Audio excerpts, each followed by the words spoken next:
आज की क्लास में हम लोग हायर एजुकेशन के दिसंबर के सभी पीवाईक्यू को देखने वाले थे। आज के इस क्लास में मैंने जैसा बोला था कि सेवन सेट जो है 7 पेपर्स को हम लोगों ने सॉल्व किया है। टोटल 35 क्वेश्चन जो है पीवाईक्यू के सॉल्व इसके हायर एजुकेशन के सॉल्व करने थे आपको। और 2 से 3 डीआई लगाने को बोला गया था। और मैथमेटिकल एप्टीट्यूड आपके हिसाब से जितना लगाना था लगा सकते थे। सारे डीआई और मैथमेटिकल एप्टीट्यूड जो है पहले एक बार हम लोगों ने डिस्कस कर लिया है, तो इजी होगा आप लोगों के लिए लगाना। फिर भी मैं आज की क्लास के बाद लास्ट में जो है मैं डिस्कस कर लूँगा, ठीक है।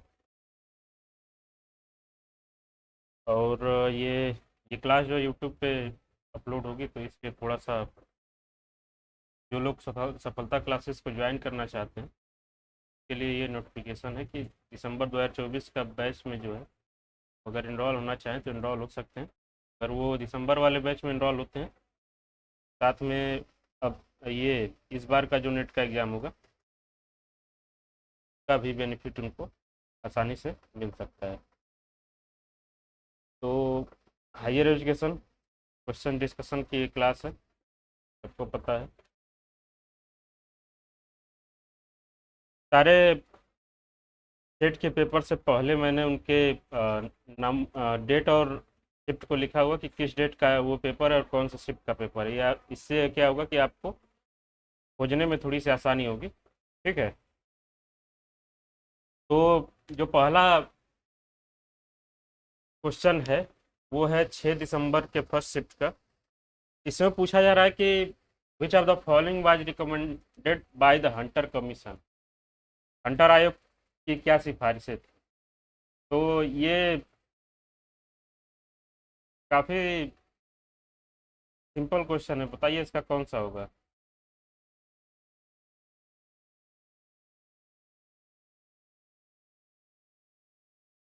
फोर्थ होगा।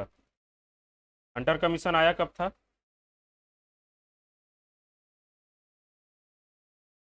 1882 में।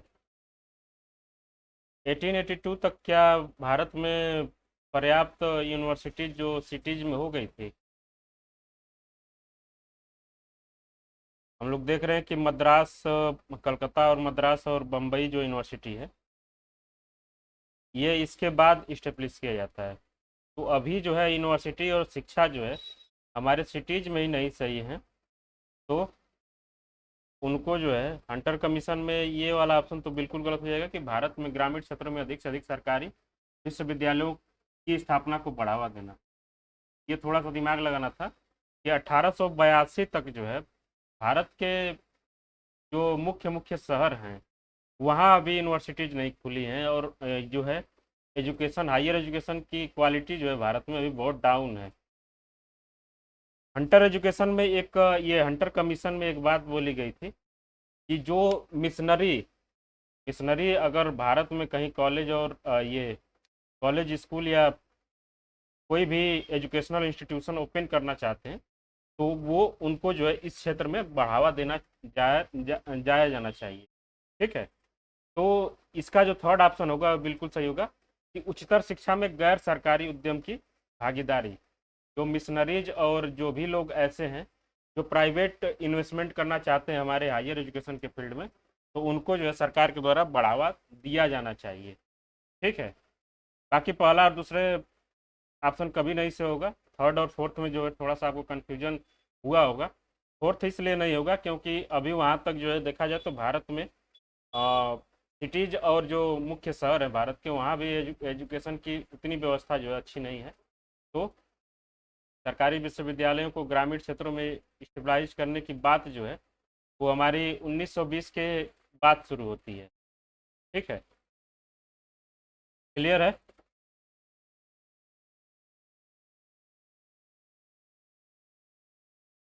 देख लेंगे कि 10 important points about the Hunter commission.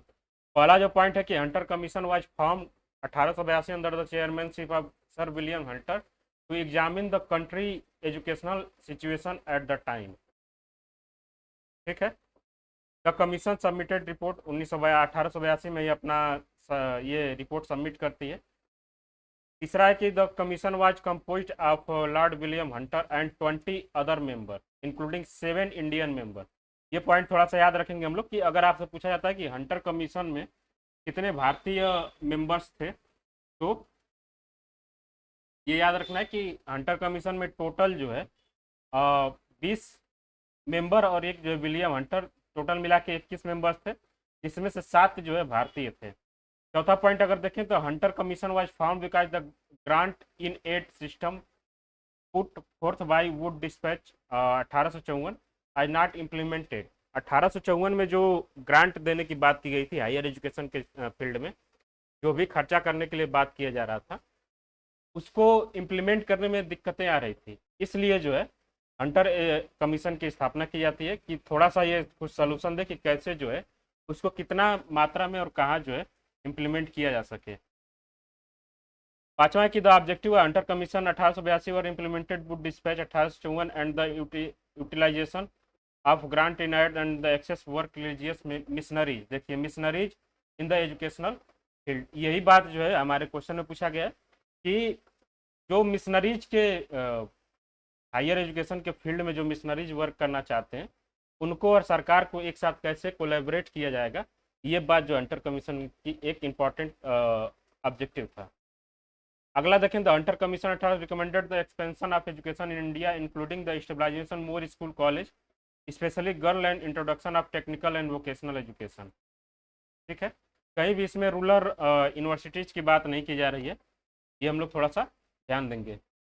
अगला है कि the commission suggested revising and curriculum to make मोर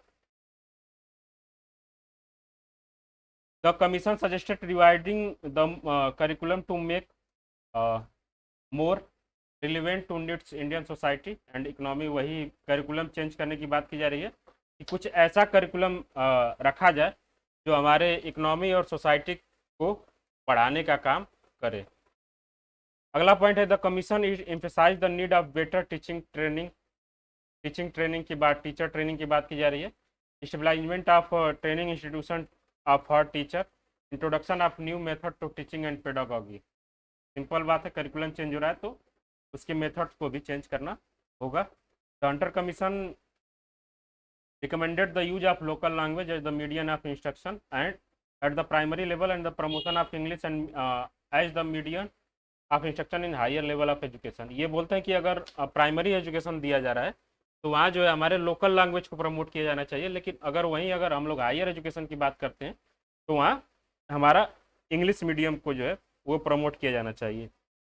पांचवा पॉइंट जो है इसमें कि Hunter commission also recommended an increase in funding for education both for the government and private individuals and organization to support the expansion and improvement of educational system। तो ये 10 point जो थे, इससे मुझे लगता है कि हंटर कमीशन को अच्छे से हम लोगों ने कवर कर लिया, तो अब जो है आपको इसमें कभी दिक्कत नहीं होना चाहिए। ठीक है, क्लियर।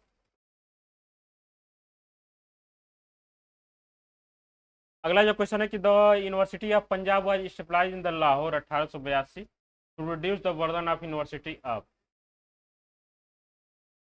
अब देखेंगे कि 1882 में जो लाहौर में यूनिवर्सिटी बनाया जाता है, जिसको हम लोग पंजाब यूनिवर्सिटी के नाम से जानते हैं, और इसको हम लोग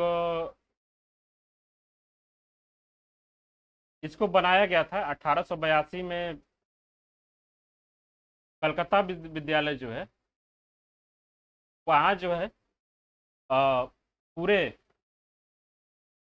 नॉर्थ इंडिया का अगर देखा जाए, नॉर्थ इंडिया और ईस्ट और वेस्ट दोनों को मिला कर देखा जाए तो इन सारे का बर्डन जो है हमारे कलकत्ता यूनिवर्सिटी के ऊपर ही था। तो इस बर्डन को कम करने के लिए पंजाब के लाहौर में 1882 में एक यूनिवर्सिटी स्टेबलाइज की जाती है, जिसको हम लोग पंजाब यूनिवर्सिटी के नाम से जानते हैं।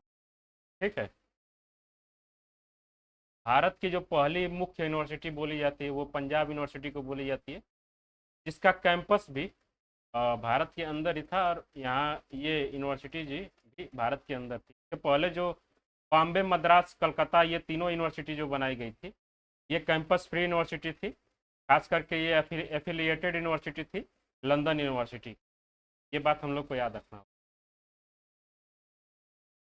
आगे, which are the following step were taken by the university grant commission during the second 5 year plan.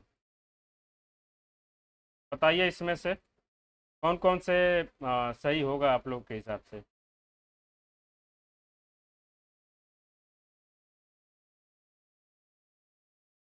One जो है बिल्कुल सही होगा। अगर देखा जाए तो डी वाला अगर पॉइंट इसका देखा जाए, no new department were approved in the university, ये बिल्कुल गलत होगा। ऐसा कभी किसी भी कमीशन या किसी भी सजेशन में ऐसा नहीं बोला जा सकता। ठीक है। और ई वाला अगर पॉइंट देखा जाए, Hindi was made the optional medium of instruction beside local language in the all Indian university. Hindi जो है वो ऑप्शनल मीडियम लोकल लैंग्वेज को जो है ऑप्शनल मीडियम बनाया गया था, न कि हिंदी को।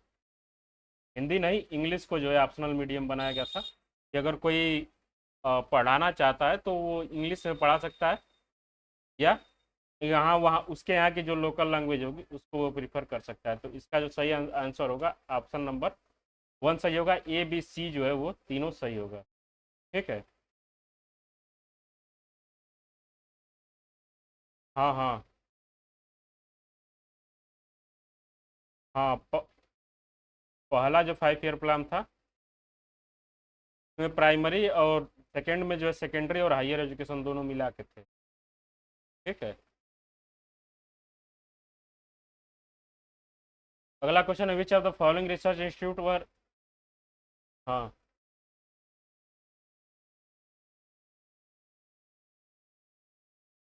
हाँ हाँ। पुनर्स्थापन मतलब कि फिर से वो शुरू किया गया था। इंट्रोडक्शन, हाँ सही है। 3 साल का जो ग्रेजुएशन प्रोग्राम है वो शुरू किया गया था इसी। अगला है, which of the following research institute were stabilize between the first and third 5 year plan. इसको हम लोगों ने किया था थर्ड। अगर एक को देखा जाए भारतीय विज्ञान संस्थान, तो इसको हम लोगों ने देखा है, इसका स्थापना लगभग 1909 के आसपास हुई है। इसको अगर हम लोग एलिमिनेट करते हैं एक को, तो दो ऑप्शन वैसे एलिमिनेट हो जाएंगे। और रमन शोध संस्थान, हाँ थर्ड नहीं होगा, इसका फोर्थ होगा, क्योंकि रमन शोध संस्थान जो है उसकी स्थापना 1966 के आसपास हुई।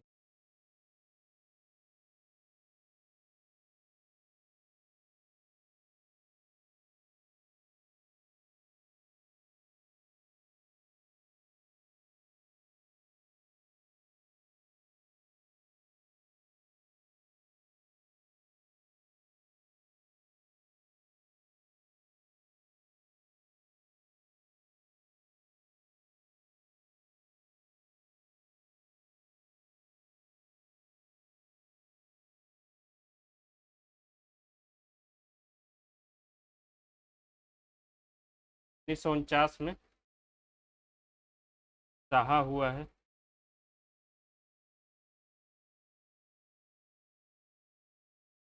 हाँ हाँ हाँ। इसमें इसमें ये बी और डी दोनों नहीं आएगा, क्योंकि रमन शोध संस्थान जो है 1948 में बना और साहा जो है 1949 में बना है। तो देख लेंगे कि सी और डी कौन सा है। सी और डी जिसमें एक साथ होंगे वो ऑप्शन हमारा सही होना चाहिए।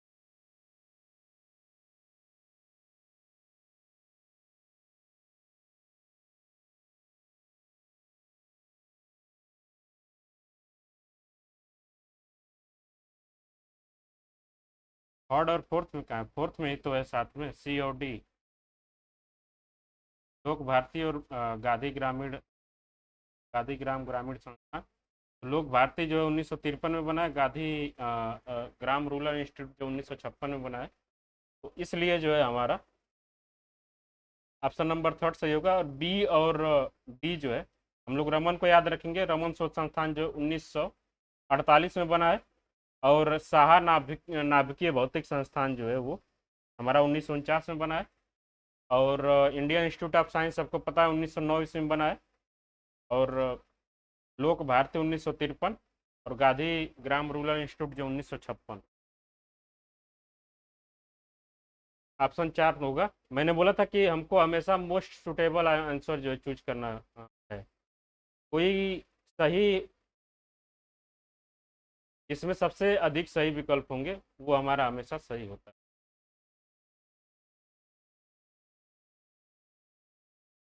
1948। ब्राह्मण 48।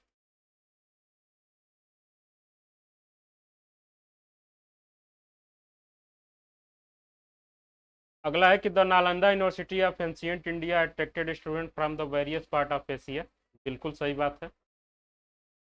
The Nalanda university was overshadowed by the university in Europe and Arabia immediately after the establishment। ये जो है गलत होगा। थर्ड ऑप्शन जो है इसका बिल्कुल सही होगा। नालंदा यूनिवर्सिटी के लाइब्रेरी का जो है क्या नाम था? अभी बहुत चर्चा में था।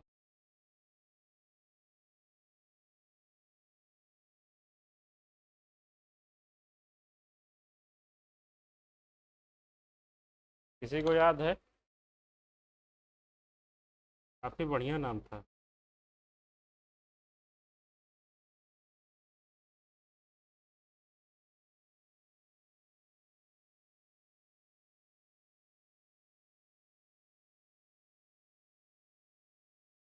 हम्म,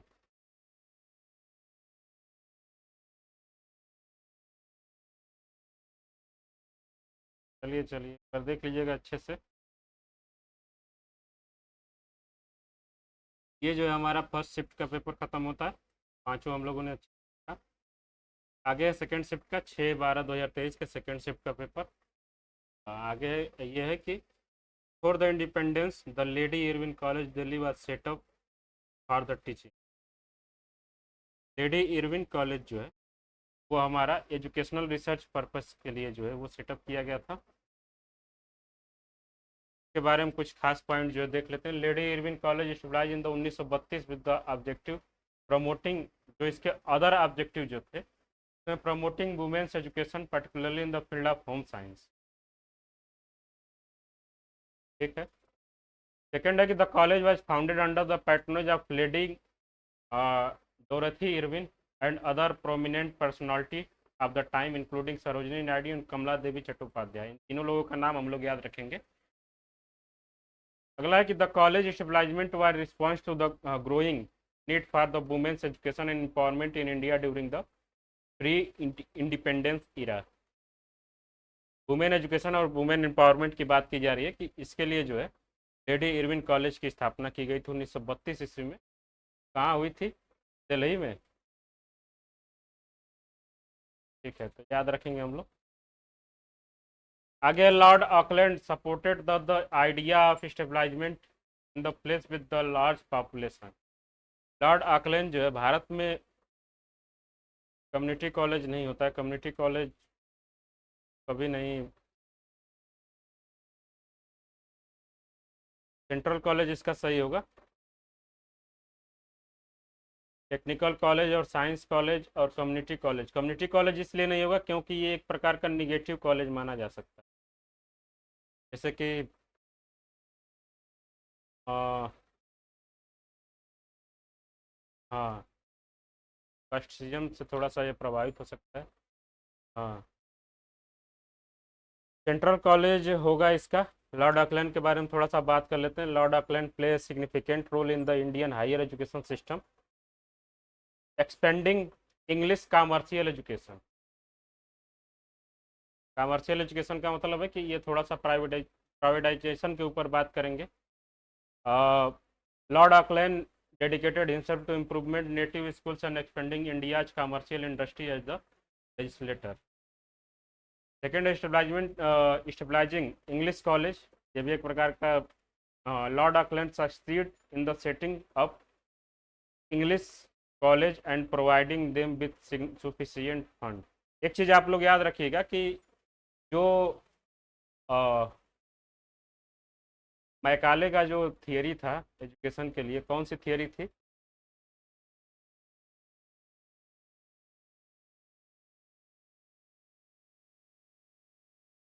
डाउनवर्ड इनफिल्ट्रेशन थियरी, अधोमुखी निस्पंदन सिद्धांत।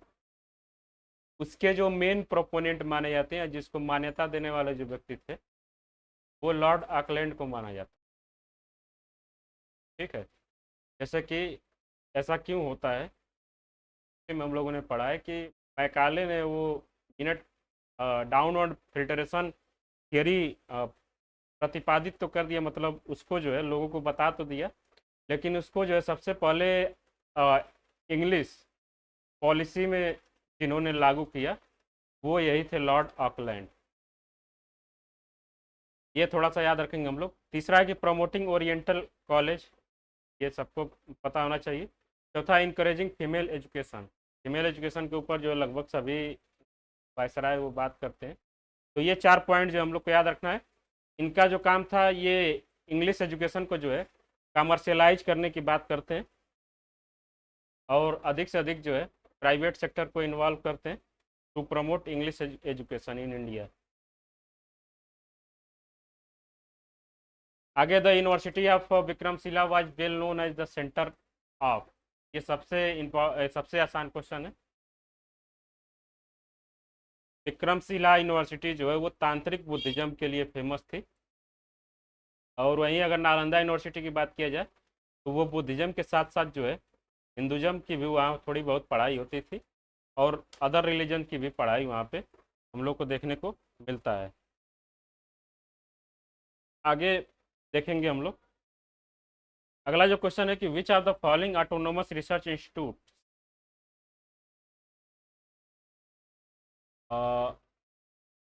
Under various government department and agency in India.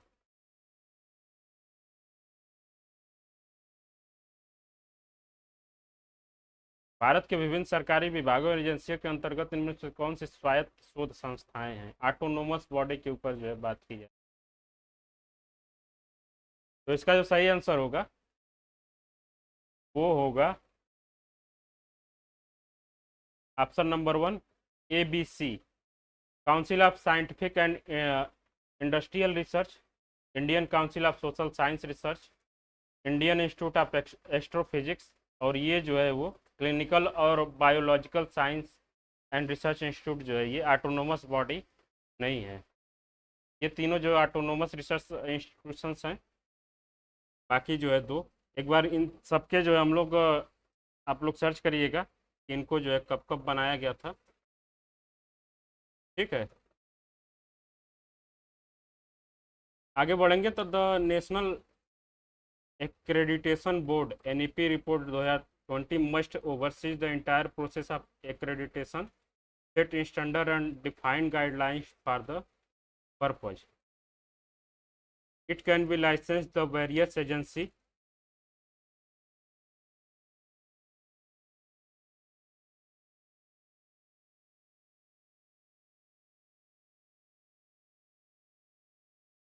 आवाज़ जा रही है ना?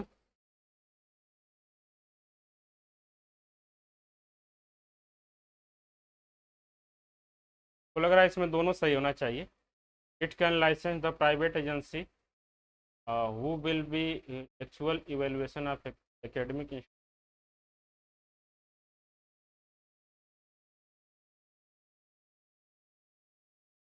दोनों सही है। समझ में आए?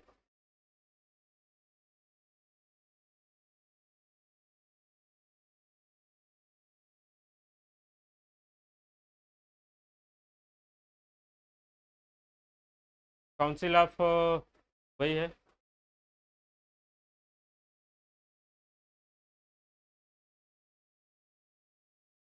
इसमें बात किया जा रहा है कि जो हमारा NAB एक होता है, नेशनल एक्रेडिटेशन बोर्ड, जैसे कि NAC जो होता है, इसी तरीके से ये भी एक संस्था है जो हमारे यूनिवर्सिटीज। हाँ हाँ, ये उसी के जैसे एक और बोर्ड है।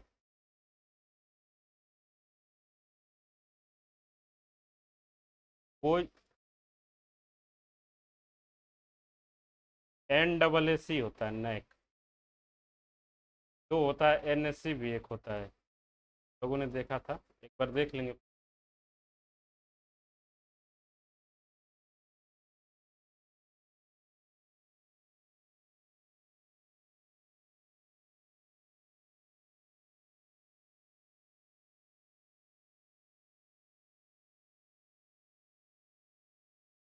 ये है नेशनल बोर्ड ऑफ एक्रेडिटेशन, की बात वहाँ की जा रही है।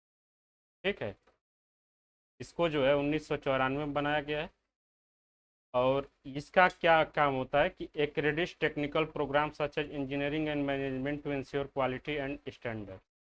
ये टेक्निकल प्रोग्राम्स को जो है वो एक्रेडिट करता है। उसके बाद जो नैक है, national assessment and accreditation council, वो हमारा बनाया गया सितंबर 1994 में।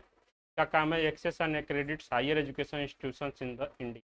वो बस technical education, technical programme, engineering और मैनेजमेंट को जो है क्वालिटी और स्टैंडर्ड्स चेक करने के लिए इसका यूज किया जाता है। और नैक का जो क्या काम किया जाता है कि इसके विद इन, इसके अदर टेक्निकल एजुकेशन और मैनेजमेंट एजुकेशन के बाद जो हायर एजुकेशन के जो बचते हैं, उनको जो है एक्रेडिट करने के लिए नेशनल असेसमेंट एक्रेडिटेशन काउंसिल का जो है यूज किया जाता है। ठीक है, यही दोनों थे।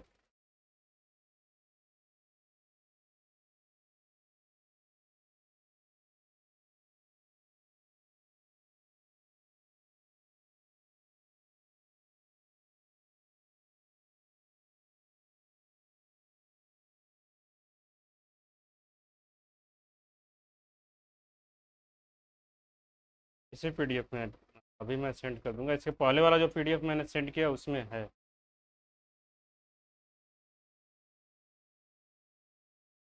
के बाद अगला जो क्वेश्चन है कि in which of the college the European education was imparted through the medium of mother tongue before the India. बहुत सिंपल है, इस पे हम लोगों ने बात पहले भी कर चुके हैं। मायो नहीं होगा, स्टेफन नहीं होगा, जेवियर्स नहीं होगा, क्योंकि ये तीनों जो है इंग्लिश मीडियम की बात करते हैं। यूनिवर्सिटी कॉलेज जो लाहौर की है, पंजाब यूनिवर्सिटी से पहले उसको हम लोग यूनिवर्सिटी कॉलेज के नाम से जाने जाते थे, जो 1965 में इस्टेब्लिश हुआ। 1800 अरे सॉरी 1865 में बनाया गया था यूनिवर्सिटी कॉलेज को। इसी को जो है मॉडिफाई करके 1882 में पंजाब यूनिवर्सिटी के नाम से बनाया जाता है। ठीक है,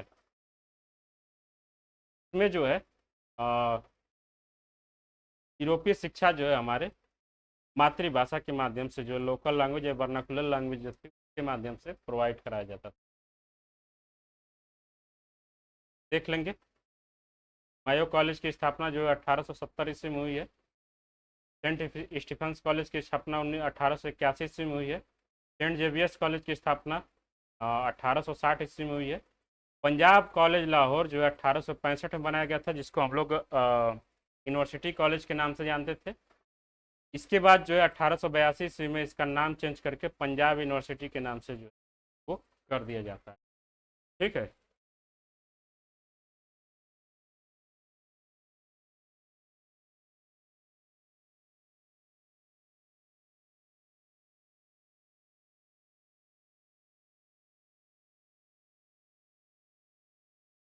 1865 में इसको बनाया जाता है।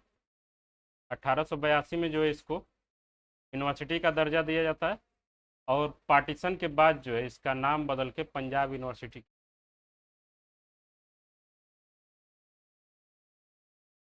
1865 में।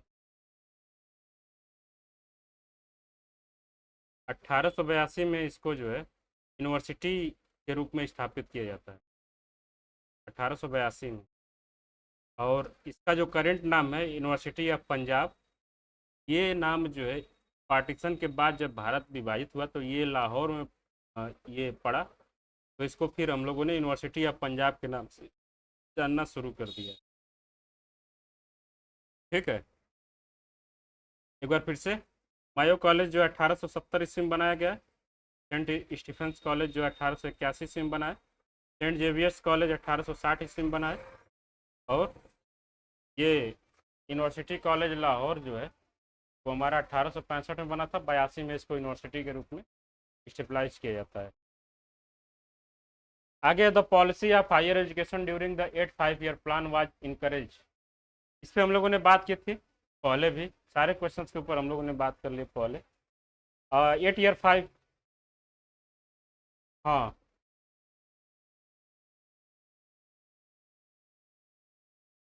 हाँ, एलपीजी रिफॉर्म जो हुआ था एट 8वीं पंचवर्षीय योजना के दौरान, तो उसमें जो है हायर एजुकेशन के फील्ड में पीपीपी मॉडल को जो है फॉलो करने की बात की जाती है, और प्राइवेट इन्वेस्टमेंट जो है उसको बढ़ाने की बात की जाती है हायर एजुकेशन के फील्ड में। ठीक है, ऑप्शन नंबर सेकंड इसका सही है। थोड़ा सा इसको हम लोग पढ़ लेंगे अभी जब पीडीएफ आपको दिया जाएगा तो। ये सारे काम जो है हमारे हुए हैं। 8 5 year expansion and diversification, quality improvement, research and development के ऊपर काम किया जाए, यूज ऑफ टेक्नोलॉजी के ऊपर काम किया गया है, प्राइवेट सेक्टर पार्टिसिपेशन, इसी बात पे जो है वो क्वेश्चन को बनाया गया है। इक्विटी एंड इंक्लूसिविटी, ये बोला जा रहा है इंटरनेशनल कोलैबोरेशन के ऊपर जो है बात की जा रही है। पढ़ लेंगे एक बार इसको जब पीडीएफ में सेंड करूँ। Which of the following Indian institute were modelled on the license of university of London. बहुत सिंपल है, किसको जो है लाइसेंस दिया गया था? कलकत्ता, बॉम्बे, मद्रास, ये तीनों होगा, ए बी सी। आंध्रा और मैसूर नहीं होगा। कलकत्ता, बॉम्बे और मद्रास, ये तीनों को जो है लंदन यूनिवर्सिटी के तर्ज पे ही जो है खोला गया था। ठीक है, एफिलिएट करके बात हम लोग पहले भी कर। विच of the following subject were taught at the university Navdeep in ancient India?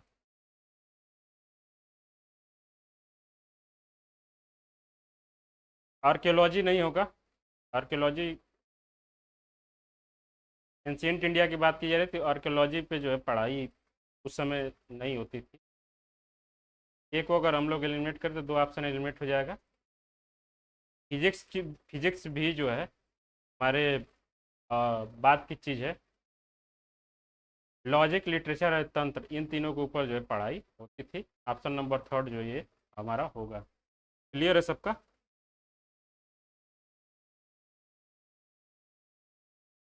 फिर से रेटिंग सिस्टम के ऊपर जो है क्वेश्चन है कि the rating system of higher educational institutions followed in the India does not touch the structural diversity of such institutions.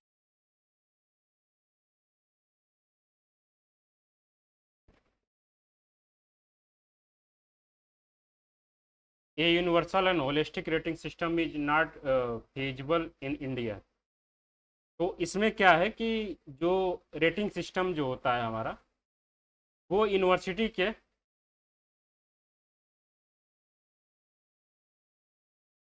Structural diversity के base पे नहीं होता है।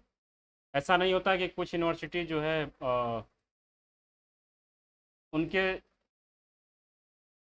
संस्थानात्मक विविधता के ऊपर जो है वो रेटिंग नहीं की जाती है। लेकिन ये सेकंड वाला जो है, पहला वाला सही है, दूसरा वाला गलत होगा, क्योंकि इसमें जो है बोला जा रहा है कि जो सार्वभौमिकत्व और संपूर्ण रेटिंग प्रणाली भारत में व्यवहार नहीं है, ये गलत होगा। ये भारत में भी अप्लाई हो सकता है। अगर देखें तो पहला सत्य है, दूसरा असत्य है। रेटिंग सिस्टम के ऊपर जो बात करेंगे, एनआईआरएफ की जो रैंकिंग होती है वो जितने भी भारत के एजुकेशनल इंस्टीट्यूशंस हैं उनके द्वारा इसको रेट किया जाता है। एनआईआरएफ के बारे में हम लोगों ने पढ़ा है।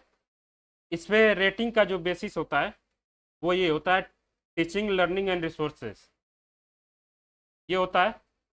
दूसरा है रिसर्च एंड प्रोफेशनल प्रैक्टिसेस, कौन से इंस्टीट्यूशंस में जो है किस टाइप का रिसर्च हो रहा है और कौन से जो है प्रोफेशनल प्रैक्टिस किए जा रहा है। दूसरा है कि ग्रेजुएशन आउटकम, वहाँ से ग्रेजुएशन का जो है क्या आउटकम आ रहा है।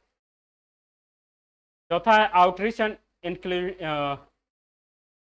ये बात की जा रही है, the framework emphasize the representation of women and other under represented group in the higher education. चौथा, पांचवा जो है परसेप्शन, कि उस इंस्टीट्यूशंस के बारे में लोग क्या बोल रहे हैं। NIRF consider the public perception of the institution of इस रैंकिंग मेथोडोलॉजी, वही बात की जा रही है। इन 5 चीज़ों का जो है ध्यान रैंकिंग के समय जो है रखा जाता है। स्ट्रक्चरल डाइवर्सिटी के ऊपर जो है बात नहीं की जाती है। ठीक है, ये हुआ। अब ये है, the Hindu college of Banaras setup by the Annie Besant before independence propose to impart. बहुत सिंपल है, फिजिकल एजुकेशन नहीं होगा। सेकेंड जो इसका सही होगा, रिलीजियस एंड मोरल एजुकेशन की पढ़ाई जो है कराने के लिए एनी बेसेंट ने हिंदू महाविद्यालय की स्थापना की थी, और इसी को जो है बाद में चल के बनारस हिंदू यूनिवर्सिटी के नाम से जाना जाता है। ठीक है, ऑप्शन नंबर सेकेंड इसका होगा। हाँ, इसी को जो है मॉडिफाई करके राजा राम मोहन मदन मोहन मालवीय जी। हाँ, which one of the following institutes were largest in the initial year of Lord Curzon. Lord Curzon के आरंभिक वर्षों में कौन सा विश्वविद्यालय सबसे बड़ा था? कौन सी बात है, कलकत्ता विश्वविद्यालय जो होगा वो सबसे बड़ा था।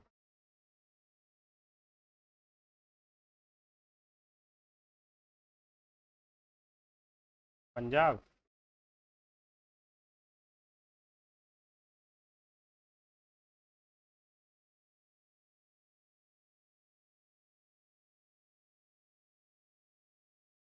हम्म।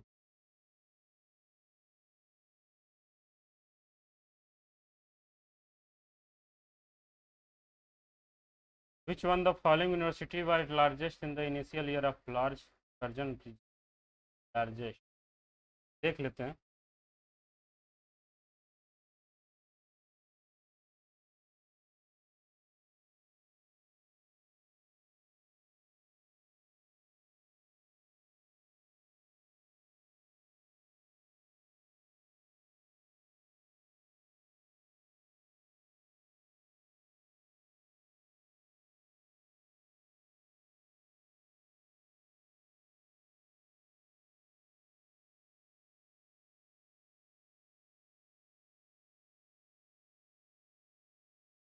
ठीक है, चेक कर लेंगे हम लोग पंजाब और कोलकाता में कौन उस समय ज़्यादा हो सकता है कि इसमें नंबर बेसिस पे हो रहा है कि कौन सा यूनिवर्सिटी में कितने बच्चे पढ़ रहे थे। देख लेंगे हम लोग कि दोनों में से कौन सा जो है ज़्यादा लार्जेस्ट था। अगला है, which of the following were the recommendation of the first educational conference held in the Shimla. 1901 ईस्वी में जो शिमला में पहला एजुकेशनल कॉन्फ्रेंस होता है उसका कौन कौन सा रिकमेंडेशन जो है वो हम लोग को देख मिलता है।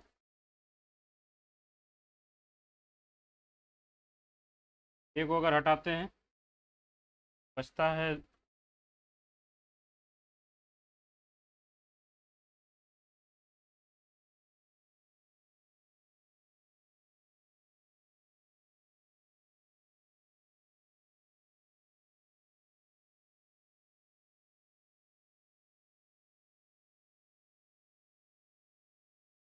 बी।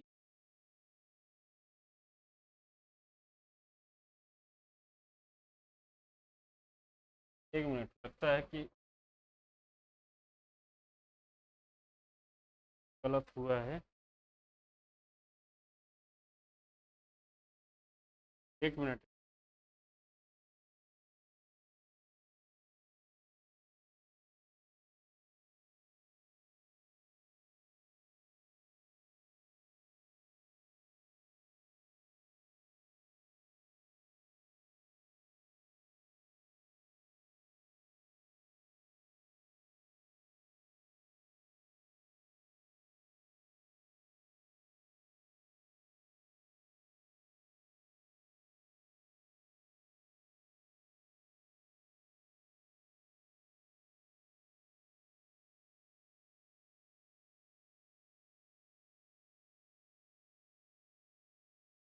हम्म।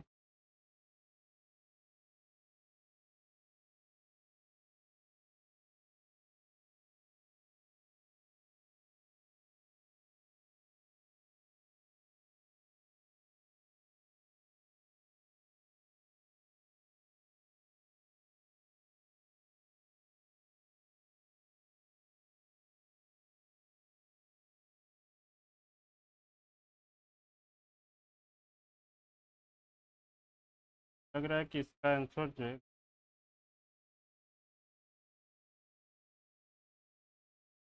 हाँ हाँ, थर्ड ही है। हम लोग इसमें पहले बात कर चुके हैं यार, तो इसका आंसर जो है थर्ड आंसर होगा, फोर्थ नहीं। फोर्थ तो कभी नहीं हो सकता कि हम।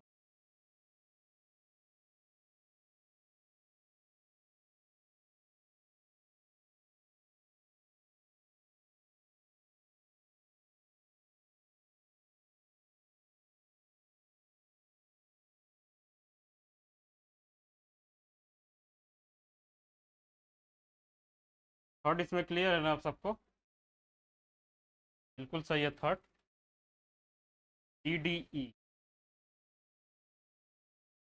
बहुत अच्छा। नेक्स्ट है कि द विक्रमशिला बिहार में 6 महाविद्यालय सहित एक विश्वविद्यालय था। ये बिल्कुल सही है। विक्रमशिला तांत्रिक बौद्ध धर्म के लिए सुविख्यात केंद्र था और यह अन्य देशों के विद्यार्थियों को आकर्षित करता। बिल्कुल दोनों सही लग रहा है।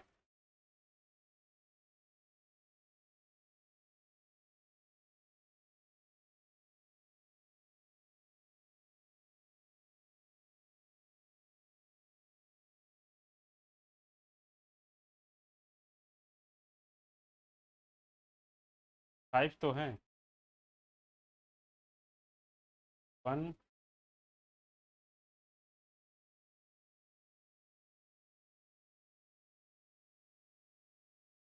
छूट गया हुआ कोई कुछ।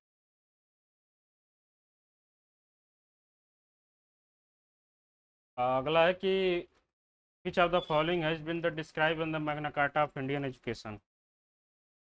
बहुत सिंपल है। 1854 का जो वुड डिस्पैच आता है, तो हम लोग Magna Carta of Indian higher education. In the its in early years the Calcutta university has affiliated college even इन।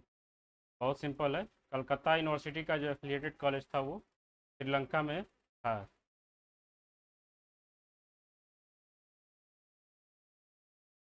ये बताना है थोड़ा सा कि कौन सा कॉलेज जो है कहाँ पढ़ता था। तो एंग्लो ओरिएंटेड कॉलेज जो है वो सबको पता होना चाहिए, अलीगढ़ की बात है। ई का सेकंड देख लेंगे तो केवल थर्ड में है। और हाँ, वो लाहौर में है। एक लखनऊ में है, सॉरी, लखनऊ में है। फोरमैन कॉलेज जो है वो लाहौर में है। और मुइर सेंट्रल कॉलेज जो है वो इलाहाबाद में है। याद रखेंगे एक बार इसके सारे कि हम लोग स्टेबलाइजमेंट डेट देख लेंगे, कब कब जो है किसको बनाया गया था। ठीक है।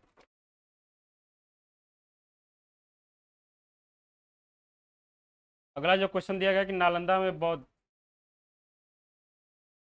हाँ। Red college Lucknow, Forman Muir जो इलाहाबाद।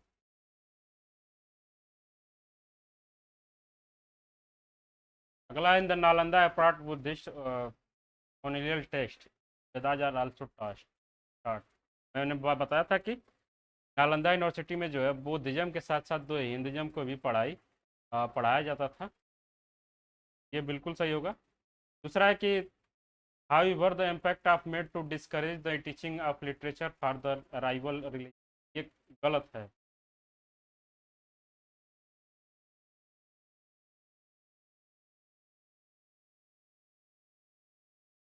नंबर थर्ड इसका सही होगा। ये वाला क्वेश्चन है कि India spend one of the lowest amount per student higher education in the world. Bharat विश्व भर में उच्च शिक्षा पे प्रति विद्यार्थी निम्नतम धनराशि व्यय करने वाले देश। ये सही है। दूसरा, भारत में विश्वविद्यालय व उच्च शिक्षा का व्यय प्रतिशत 1991 में 0.77% था और 2004-05 में ये घट के 0.66% रह गया है। ये भी सही है। दोनों ऑप्शन जो इसमें दोनों स्टेटमेंट सही होंगे। अगर 1990-91 से देखें 2004-05 में, तो इंडिया का पॉपुलेशन जो है लगभग बढ़ा है और व्यय जो है शिक्षा पे उतना का उतना ही है, तो इसलिए जो है परसेंटेज फर्दर जो है आगे कम हो गया। उज्जैन के बारे में बात किया जा रहा है कि उज्जैन में कौन कौन सी जो है पढ़ाई होती थी। प्राचीन भारत में उज्जैन निम्नलिखित के अध्ययन के लिए प्रसिद्ध। एस्ट्रोनॉमी और मैथमेटिक्स की पढ़ाई जो है उज्जैन और बनारस में होती थी। ये दोनों एंशियंट इंडिया के जो है इंपॉर्टेंट सिटीज थे। ये याद रखेंगे हम लोग। एस्ट्रोनॉमी और मैथमेटिक्स दोनों की पढ़ाई उज्जैन में होती। दूसरा है कि the national college commission N K C के बारे में बात किया जा रहा है। National college commission it's blind admission for. बताइए, नेशनल कॉलेज कमीशन है तो किसकी बात करेगा?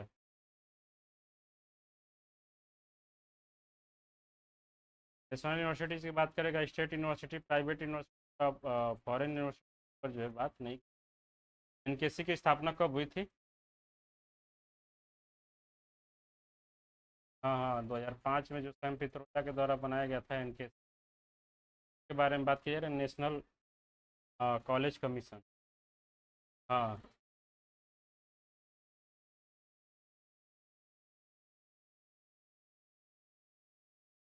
अगला क्वेश्चन है कि 1984 के शिक्षा प्रेषक डिस्पैच में किस किस विषय के व्यावसायिक प्रशिक्षण का सुझाव दिया गया था? देखिए यहाँ जो है इंग्लिश और हिंदी में दोनों में दिक्कत दिख रहा है।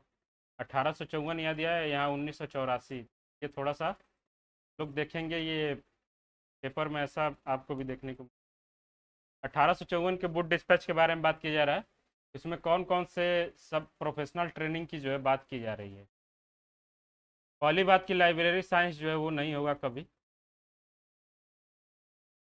ए को अगर हम लोग एलिमिनेट करते हैं तो ए और चार जो है, एक और चार दोनों एलिमिनेट हो जाएगा।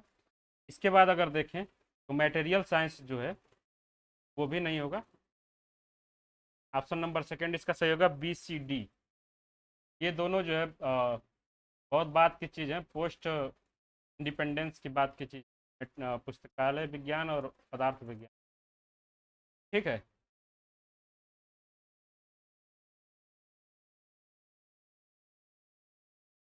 क्या बोल रही हैं?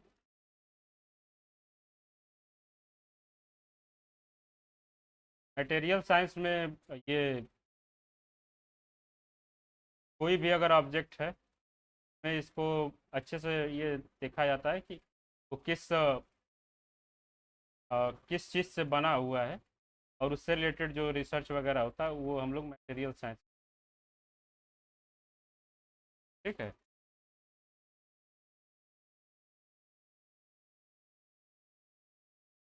आगे policy framework develop by the UGC 1970 and suggest.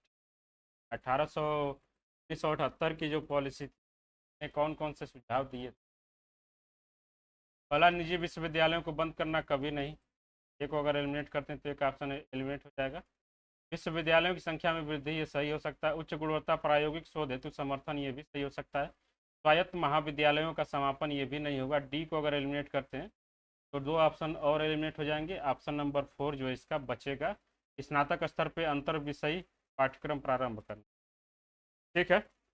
ए और बी, ए और डी ये कभी नहीं सही होंगे। BCE में जो है बिल्कुल हम देख रहे हैं कि सही है। ऑप्शन नंबर 4 इसका सही होगा।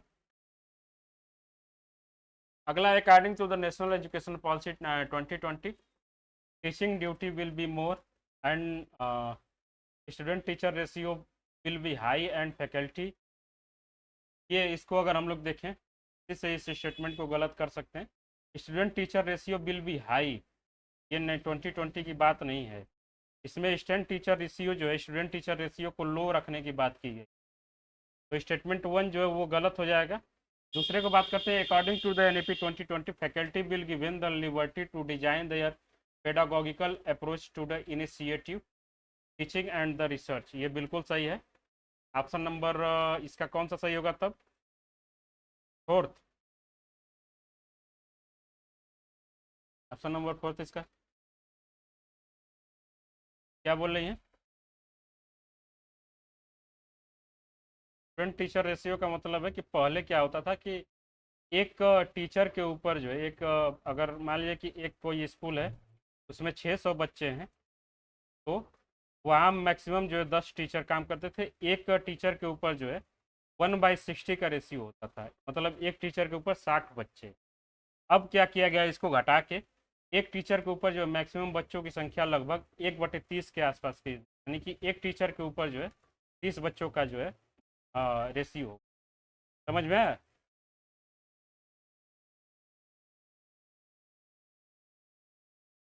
एग्जैक्ट नहीं है, मैं आपको एग्जाम्पल बता रहा हूँ। जब हम लोग NEP 2020 पढ़ेंगे तो इसमें एग्जैक्ट वैल्यू भी पता चल। ठीक है। आगे द हु, अगला है कि who among the following oppose the implementation of western education system in India.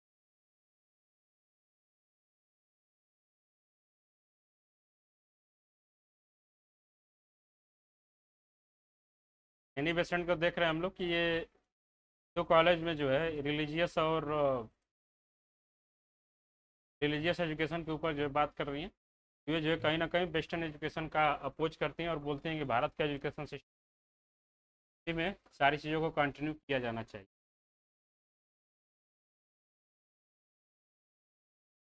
ये है 11th का फर्स्ट से।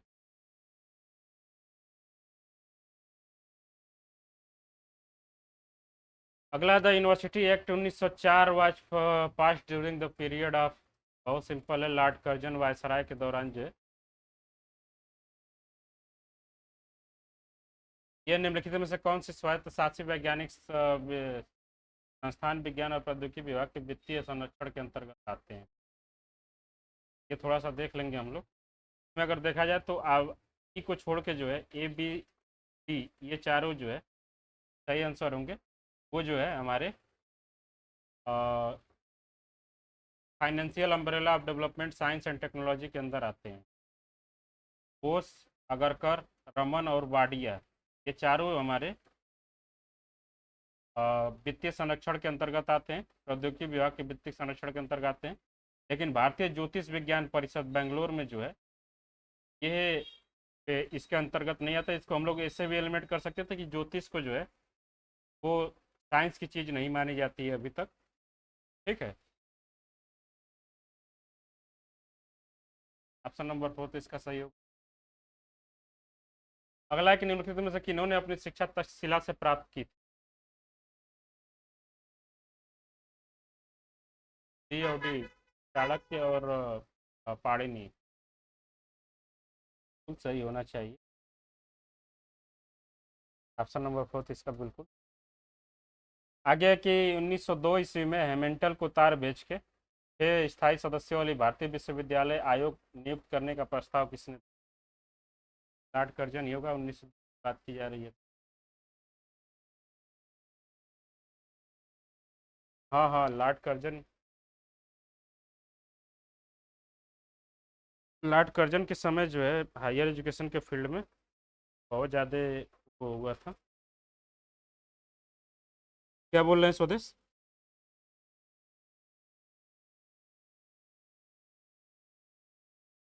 तो 5 ही मनाया।